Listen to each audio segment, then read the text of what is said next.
Ahoy, everybody. Welcome to another edition of this Zlin Film Festival Bubbles, organized by the festival in Zlin. You don't know what it's about until you've been in. And this guy has been in. This is our exquisite guest in today's bubble. His name is Leif Lindblom. Yeah. He's one of the most bubbly guests in this year's festival, and we're going to ask a couple of questions to Leif about his film, The Pincher's High Voltage Heist. And this is the time I have to look at my paper because you really wouldn't settle with an easy title. That didn't seem like a good idea to have To have what? To have an easy title that everybody can no, remember. no. What is no, so specific but about this title? The title is different in Swedish, so I don't know the process why they used to call it like But that. maybe it will help if you can summarize the story in The 5 s- sentences, yeah, and we know what the it's all about. story is about the pincher, who is a criminal family, and the son in the family doesn't really like the family's way of living. Mhm. He is really honest guy who always tells the truth, and in this film the family is trying to get honest and live an honest life, and that's much how the story goes.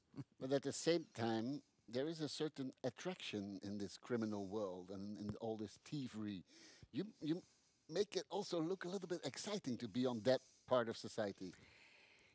Yeah, I mean, the morality in the film is more like, I mean, is it always the right thing to never lie, to always be honest? And in the film, it shows out that it isn't. Hmm. Because you also use this kind of criminal world design in your art department. Like they were the coolest costumes when they're out as thieves.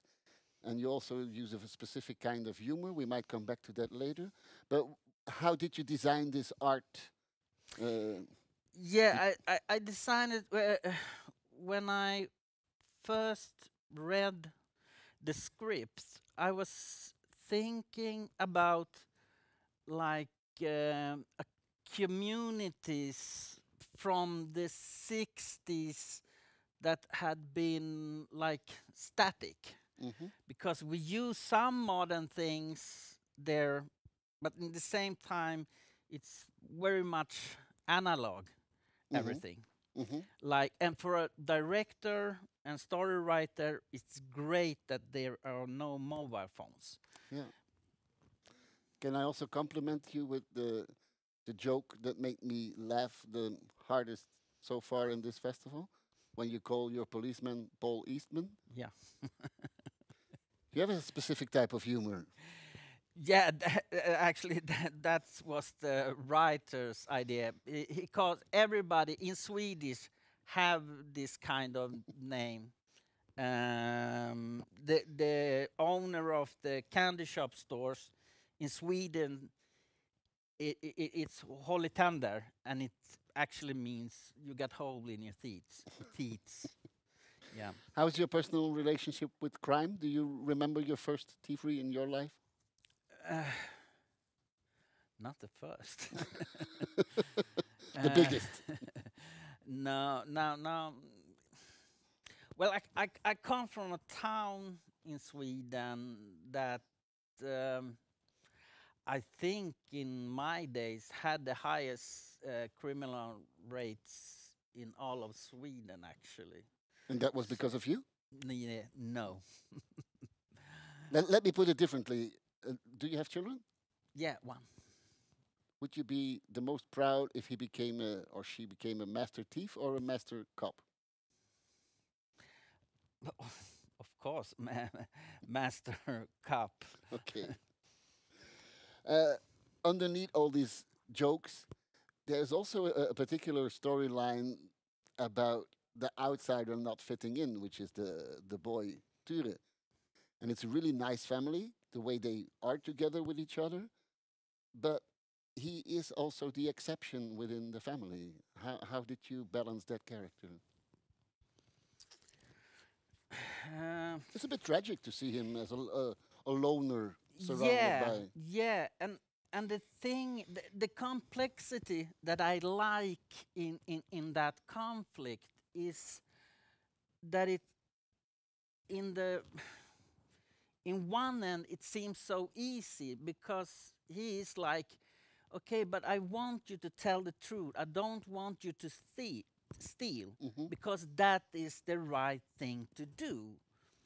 But it turns out because he cannot lie, his beloved dog is going to die.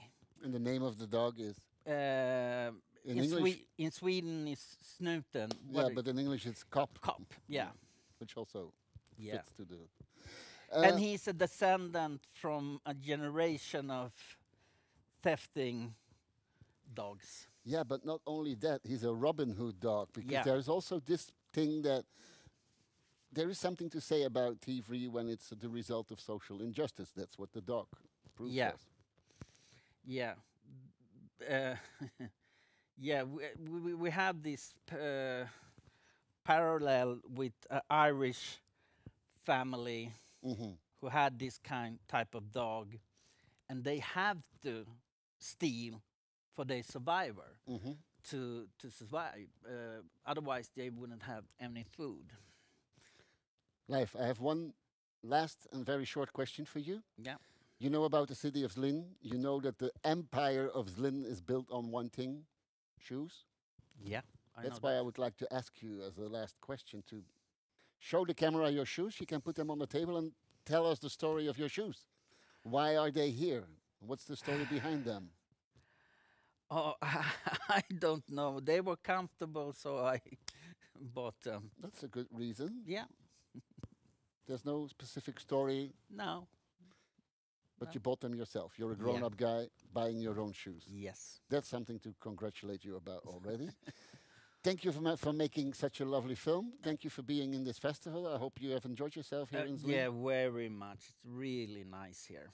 Well, thank you for giving us such a nice time with your beautiful film, The Pincher's High Voltage Heist.